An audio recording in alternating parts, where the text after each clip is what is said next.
Naglabas po ng show cause order ang LTO laban sa alkaldeng nasangkot sa aksidente sa Minglanilla sa Cebu. Sa dashcam video, kitang nag-counterflow nga po ang motorsiklo ni Dumanhug Mayor Efren Guntrano Hica. Sumalpok po siya sa isang van na pag-alamang walang plaka ang motorsiklo nang madisgrasya si Hica. Sinuspindi na rin ng LTO ang driver's license ni Hica ng 70 araw. Nangako po ang alkalde na tutugon sa show cause order at sasagutin ang lahat ng gastusin sa pagkukumpuni ng nabanggang van. Patay naman po ang isang lalaki matapos malunod sa dagat sa Bagak sa Bataan. Sa investigasyon, dayo lamang po ang biktima sa lugar kasama ang dalawang kaibigan. Naligo po ang mga ito sa dagat hanggang sa tinangay na nga po ng malakas na alon sa malalim na bahagi. Sinubukan pa nila na manghingi po ng tulong.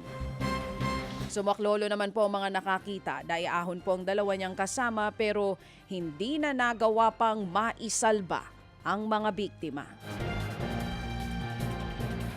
Samantala, arestado po ang isang babaeng dadalaw lang sana sa kulungan. Diyan po yan sa Cabanatuan City.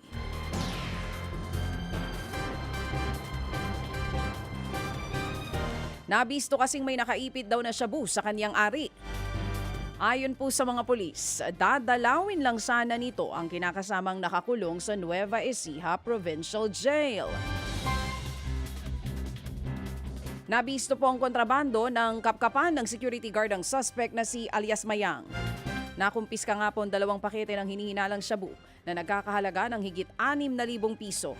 Naharap po ngayon ang ginang sa kasong paglabag sa Comprehensive Dangerous Drugs Act of 2002.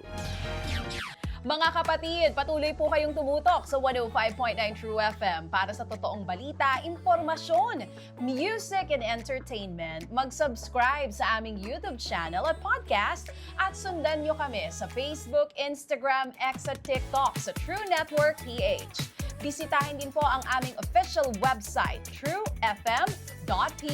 At panoorin din kami sa True TV Signal, Channel 19. Kami po ang 105.9 True FM. Laging true sa'yo, kapatid.